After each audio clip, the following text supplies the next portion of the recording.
কাছে যদি তার মা বাবা বৃদ্ধ বৃদ্ধা হয়ে যায়, আর ওই ব্যক্তি যদি এই মা বাবার সেবা করার মাধ্যমে জান্নাতে প্রবেশ করতে না পারে, সে হতভাগা, সে হতভাগা, সে হতভাগা। আপনার আব্বা আম্মা বৃদ্ধ বৃদ্ধা হয়ে গেছে, আপনি তাদের সেবা করার মাধ্যমে যদি জান্নাতে প্রবেশ করতে না পারেন, আপনাকে বলছে নবীজি হতভাগা, হতভাগা, হতভাগা। আল্লাহ আমাদেরকে হেফাজত করেন। ওয়ালিদাইনি ইহসানা,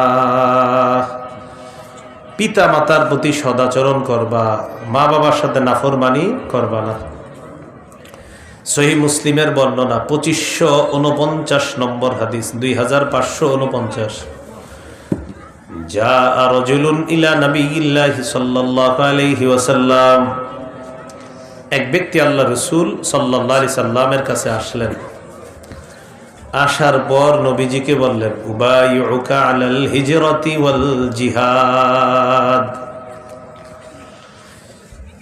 ইয়া রাসূলুল্লাহ, আমি আপনার কাছে আসলাম জিহাদ এবং হিজরতের ব্যাপারে বায়াত হওয়ার জন্য। আবতাগিল আজরা মিনাল্লাহ, আমি আল্লাহর কাছ থেকে প্রতিদান পাওয়ার আশায় আপনার কাছে আমি হিজরতের বায়াত হতে চাই, জিহাদের বায়াত হতে চাই। রাসূলুল্লাহ সাল্লাল্লাহু আলাইহি ওয়াসাল্লাম এই কথা শোনার পর তাকে বললেন, হাল মিন ওয়ালিদাইকা আহাদুন হাইয়ুন, তোমার মা বাবা দুইজনের কেউ জীবিত আছে কিনা? সাহাবী জবাব দিলেন, বাল কিলাহুমা, হুজুর আমার মা বাবার দুইজনই জীবিত আছে। নবীজি বললেন, ফাহাল তাবতাগিল আজরা মিনাল্লাহ, তুমি যদি আল্লাহর কাছ থেকে পরিপূর্ণ প্রতিদান পেতে চাও, ইরজি ইলা ওয়ালিদাইকা ফাআহসিন সুহবাতাহুমা, মা বাবার কাছে ফিরে যাও, তাদের প্রতি সদাচরণ করো, আল্লাহর কাছ থেকে পরিপূর্ণ প্রতিদান কামাই করো। সহিহ বুখারী 3004 নম্বর হাদিস। জাআ রাজুলুন ইলা রাসূলিল্লাহি সাল্লাল্লাহু আলাইহি ওয়াসাল্লাম ফাস্তাদানাহু ফিল জিহাদ, এক ব্যক্তি রাসূলুল্লাহ সাল্লাল্লাহু আলাইহি সাল্লামের কাছে আসছে, জিহাদ সম্পর্কে অনুমতি চাইছে। নবীজি তাকে বললেন, আহাইয়ুন ওয়ালিদাক, তোমার মা বাবা দুইজনের জিন্দা আছেনি কেউ? সাহাবী বললেন, হুজুর দুইজনেই জিন্দা। নবীজি বললেন, ফাফিহিমা ফাজাহিদ, মা বাবার সেবা করার মাধ্যমে জিহাদ করো, মা বাবার সেবাটাই হবে তোমার জন্য জিহাদ, জিহাদের প্রতিদান আল্লাহর কাছ থেকে পেয়ে যাবা। মা বাবা আছে তো বলতেছে আছে, যাও তাদের সেবা করো, এটাই তোমার জন্য জিহাদ। মুসনাদ আহমদ 15538 নম্বর হাদিস। নবীজির একজন সাহাবী নাম জাহিমা, কি নাম বলেন না একটু, কি নাম? জাহিমা একজন সাহাবীর নাম। রাসূল সাল্লাল্লাহু আলাইহি সাল্লামের কাছে আসার পর বলতেছে, আরাদতু আন আগজুয়া ওয়া ক্বাদ জিতুকা আস্তাশিরুকা ইয়া রাসূলুল্লাহ, হুজুর আমি জিহাদের নিয়ত করেছি, আপনার কাছে পরামর্শ করার জন্য আসছি, আমি জিহাদে যাব কিনা। ফাকালা রাসূলুল্লাহ সাল্লাল্লাহু আলাইহি ওয়াসাল্লাম, হাল লাকা মিন উম্মিন, নবীজি বললেন তোমার মা আছেনি? সাহাবী বললেন, জি হুজুর মা আছে। নবীজি সাল্লাল্লাহু আলাইহি ওয়াসাল্লাম বললেন, ইলজামহা ফাইন্নাল জান্নাতা তাহতা রিজলাইহা, যাও মায়ের সেবা করা আবশ্যক করে নাও, মায়ের দুই পায়ের নিচে আল্লাহর জান্নাত। তাহলে কি শিখলাম? মা বাবার নাফরমানি করা যাবে না, তাদের আনুগত্য করতে হবে। এরপরে আল্লাহ বলেন, ইম্মা ইয়াবলুগান্না ইনদাকাল কিবারা আহাদুহুমা আও কিলাহুমা ফালা তাকুল লাহুমা উফফিন ওয়ালা তানহারহুমা ওয়া কুল লাহুমা কাওলান কারীমা, তোমার মা বাবার দুইজনের একজন অথবা দুইজন যদি তোমার কাছে বার্ধক্যে উপনীত হয়, বার্ধক্যে পৌঁছে যায়, বুড়া বুড়ি হয়ে যায়, বৃদ্ধ বৃদ্ধা হয়ে যায়, বার্ধক্য বলেন, বার্ধক্য, তো বার্ধক্য মানে হলো ওই বুড়া বুড়ি বৃদ্ধ বৃদ্ধা হয়ে গেছে মা বাবা। একটা হাদিস শুনি, সহিহ মুসলিমের 2551 নম্বর হাদিস। এই হাদিসের মধ্যে আসছে, ক্বালা রাসূলুল্লাহ সাল্লাল্লাহু আলাইহি ওয়াসাল্লাম, রগিমা আনফু সুম্মা রগিমা আনফু সুম্মা রগিমা আনফু।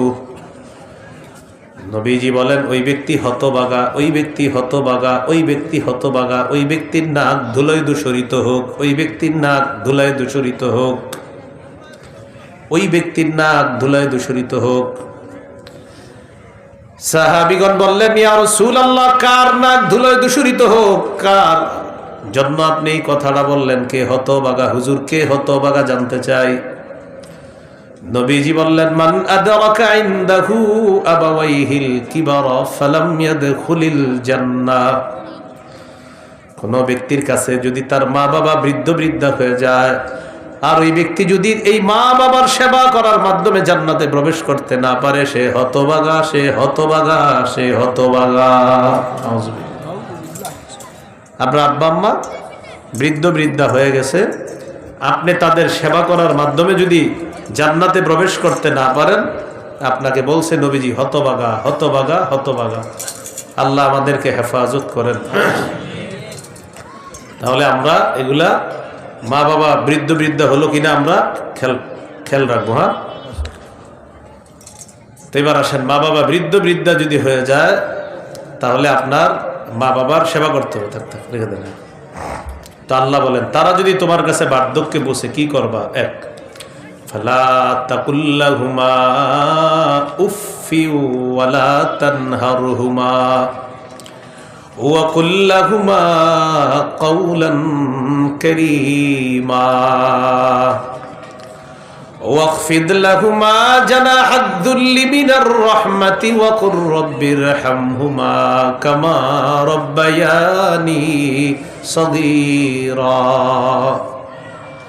তোমার মা বাবার দুইজনের একজন অথবা দুইজন যদি বার্ধক্যে পৌঁছে যায়, মা বাবাকে কখনো উফ শব্দটাও বলবা না। বলেন উফ। শীতের রাত মা বাবা পাশের ঘরে ঘুমায়, প্রচন্ড শীতের রাতে, রাতের বেলা মা বাবার হঠাৎ কাশি উঠছে, আর এই পাশে রুম থেকে আপনি বলতেছেন, দূর, বুড়ার যন্ত্রণা আর ভাল লাগে না, নাউজুবিল্লাহ পড়েন। সাবধান। ফালা তাকুল্লাহুমা উফিন, মা বাবাকে উফ শব্দটা বলবা না। এই উফ শব্দ বলবা না মানে হলো বিরক্তি প্রকাশ করবা না, বিরক্তি সূচক কোনো শব্দ মুখে আনবা না। তাহলে আজকে থেকে শিখলাম, মা বাবার কোনো কথা বা আচরণে আমরা উফ বলবো না, বিরক্তি প্রকাশ করব না, বিরক্তি সূচক কোনো শব্দ মুখে আনবো না। এই হলো ফালা তাকুল্লাহুমা উফিন। মনে থাকবেন ইনশাআল্লাহ। অনেকে মা বাবার উপর রাগ কইরা আপনার বদদোয়া করে ফেলে, মা বাবার জন্য হ্যাঁ করে বদদোয়া। হ্যাঁ, মা বাবার জন্য ছেলে এসে ইমাম সাহেবের কাছে বিচার দেয়, হুজুর আজরাইল এতজন রে চিনে, এরে চিনতে পারে না, মানে বাবার নামে বিচার দেয়।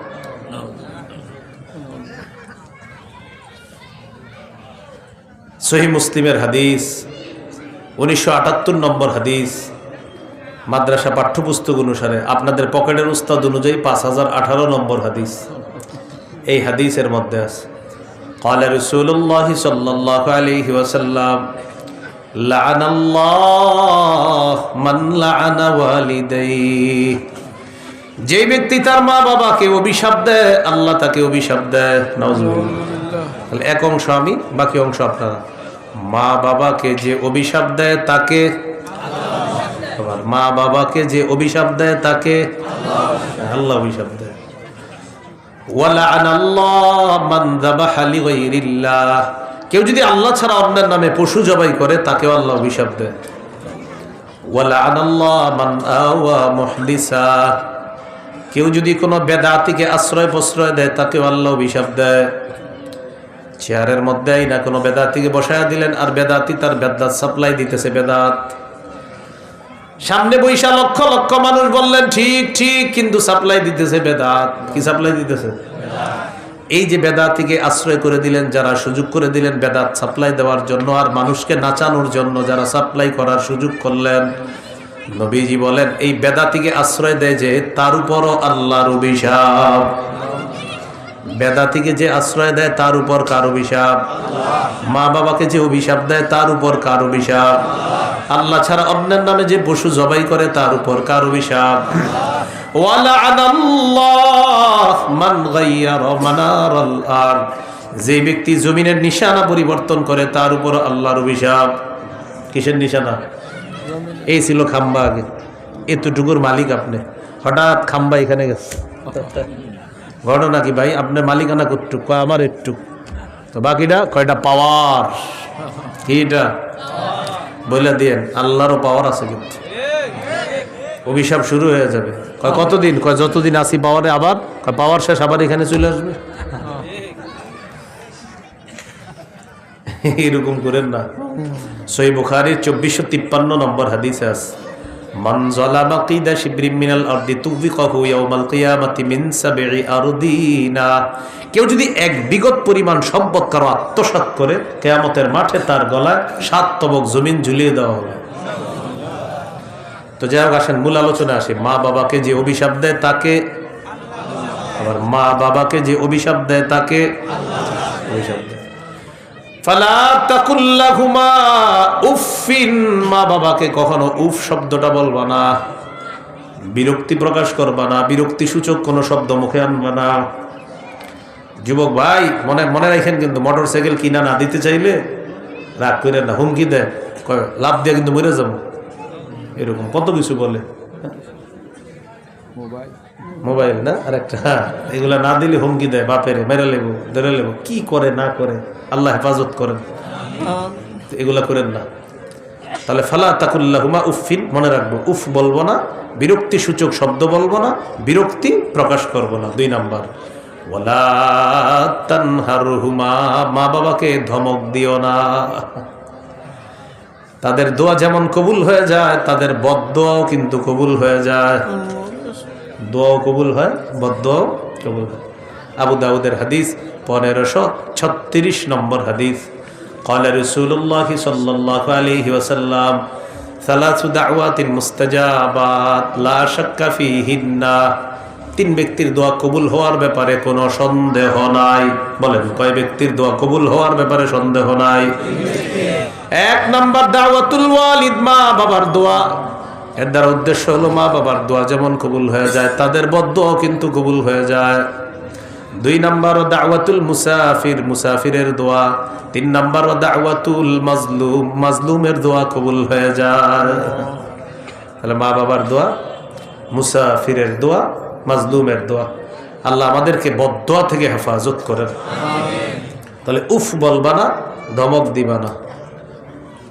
3 নাম্বার, ওয়াকুল্লাহুমা কাওলান কারীমা, তাদের সাথে ভদ্রভাবে কথা বলবা, নরম সুরে কথা বলবা, সুন্দর আচরণের মাধ্যমে তাদের সাথে কথা বলবা, সম্মানসূচক শব্দ বাক্য দিয়ে তাদের সাথে কথা বলবা।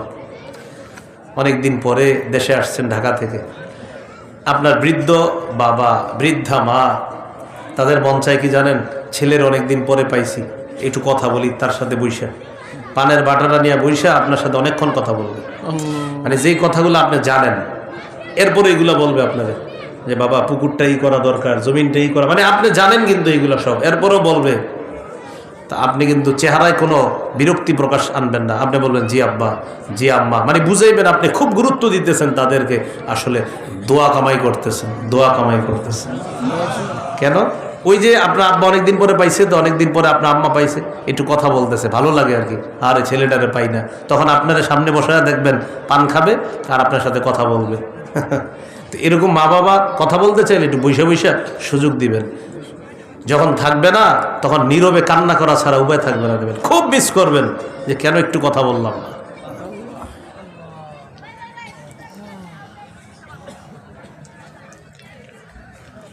তো এইভাবে একটু সুযোগ দেওয়া।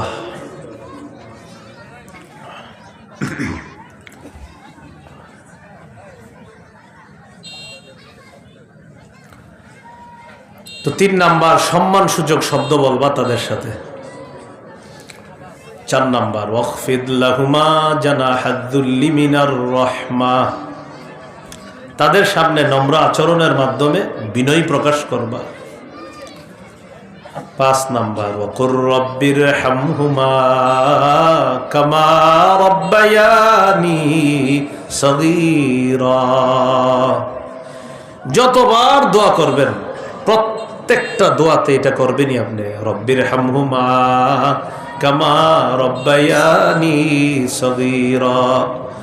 হে আমার রব, আমার মা বাবা শৈশবে আমাকে যেমন লালন পালন করেছে আল্লাহ, আপনিও আমার মা বাবার প্রতি তেমন দয়া করেন, মায়া করেন। আমাকে কত মায়া করে যত্ন করে লালন পালন করেছে আল্লাহ, মেহেরবানি করে আমার মা বাবাকেও আপনি এইভাবে দয়া করেন, মায়া করেন।